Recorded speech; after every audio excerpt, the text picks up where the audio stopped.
And this raises the question of whether reality as we conceive it truly mirrors any mind-independent world or just merely reflects the structures of a human cognition. Like in quantum mechanics, for example, shows that at a fundamental level, particles do not have definite properties independent of observation. And this suggests that observation and measurement are entangled with what we call reality. So the brain is only known through consciousness, making the claim that it generates consciousness potentially incoherent, right? So similarly, like philosophical idealism posits that consciousness is the primary ground in which the appearances of objects and facts emerge from. I have been glitching out too much, but I think the question was, can consciousness exist without the brain? Is that correct? Yeah, that's the overall topic, yeah. I mean, I could add from my standpoint, which is going to be from the LFM model, Lucifer frequency model. And basically, I'm an idealist, and it's just a little bit different, like, you know what I mean? But I just think that consciousness is primordial. It exists, and that's just all there's to it. It's not created or whatever. It just is, right? And so I see consciousness as like infinite potential, and everything else arises out of it, right? Comes from it or whatever. But you could also say it's like, if you focus on something within yourself, right?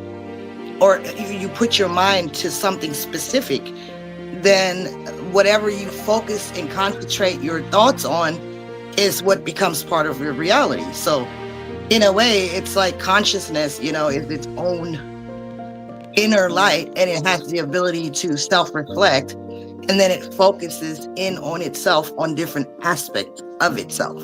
And I believe that that is what we experience as, you know, our own subjective reality and objective reality, things that we all experience in common, right? About that. But I'm wondering, when we talk about consciousness and the inner reflection and consciousness being this infinite potentiality, that is fascinating, because I hear a lot of theists who are philosophers talk about potentiality versus actuality.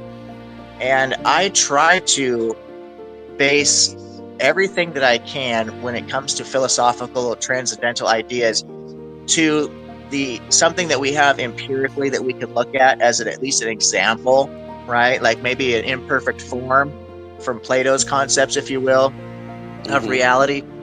And that's not always going to be a perfect one-to-one, because anytime you get into an analogous relationship, you're already starting off with imperfection, right? The analogy can't be the thing that you're describing. Otherwise, it would be the thing that you're describing. It wouldn't be an analogy. But I'm thinking of this. I'm thinking of this this actuality versus potentiality, and it reminds me of some philosophers who are Catholics that I've spoken to, and they told me that their concept of God, quote unquote, is all what did they say? Infinite actuality. So their concept of God, there's no potentiality, it's just always actuality. And I'm thinking of this in physics, and how would that actually work? Are you talking about potentiality as is potential energy, for example, right? And then you have actual energy, which would be like kinetic energy, for example, right? So that's when something actually, like matter changes velocity or position or something of this nature, you know, radiant energy, things of this nature. So this is, I'm trying to now map this onto what the sister was saying about consciousness just being potentiality. So are we then, if we're going to map this onto the world that we are experiencing right now, and we see matter, you know, the rooms that we're all sitting in, the physical world that we're all existing in, where does that come from? Is that always infinite, or is this even touching on that at all? It just, because I'm just curious as to how you're mapping that onto the world we're experiencing. Yeah, for example, like when you look at a blank canvas, you don't see just the white surface. You might sense like the possible images it could become. So similarly, in perception, the mind is never really fixed on bare actuality. it anticipates, it projects, it holds open countless possibilities, like the apple could be eaten, it could be painted or thrown away. And this kind of suggests that consciousness is not a passive mirror of reality, but an active field of potential, where meaning arises from relations, like an interplay between what is actualized and what could be the case, the potential. So in philosophy, like Aristotle described potentiality as a fundamental mode of being. And modern thinkers sometimes connect this to how consciousness sort of operates as a space of openness, not reducible to fixed physical states. And so potentiality can sort of be seen as the basis of consciousness itself, like the fertile ground that allows awareness to manifest in all the possibilities, the choices, creativity come to actuate from. You know what I mean? Does that make sense? What I was trying to ask, and just to kind of just get a better understanding of this idea, is that if consciousness is just pure potentiality, where does the matter come from? Where does the actuality actually, how does that take effect? You know, does consciousness create matter? Or is consciousness simply an emergent property of, or I'm sorry, is matter just an emergent property of consciousness? Or how do the two tie together? Yeah, it's an emergent property of consciousness. In other words, consciousness cannot manifest itself as anything that it isn't already. You see what I'm saying? So the potentiality includes, in my model, frequency, which then it's like a transformation, actually. It's frequency transforming into energy, and then energy transforming into matter. You see what I'm saying? And that's basically what I think it is. It just, because when I heard about the observer effect, and I'm not a scientist, I'm just a mystic who has a bunch of experiences. I started seeing that quantum mechanics and all these things that these quantum scientists talk about explain the things that I experience. So if an observer has to be there to observe reality, for reality to exist, to me, it's only logical that consciousness, therefore, is observing itself, because who else would be observing consciousness? And then we would be talking about a God, right, outside of consciousness, and I don't believe in that. That is very interesting. Then we go into infinite regress, and then we say, well, then who's observing God? And it just goes on and on and on. So, to me, the logical conclusion is, consciousness just is, and it possesses all the potential for all the manifestations that we experience.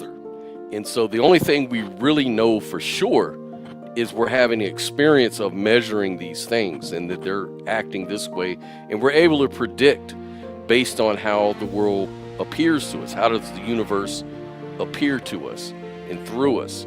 And so we're more like part of the equation, not outside of it. We're not really outside looking in objectively at all, ever. We're subjects. And you know, I'm all into frequencies.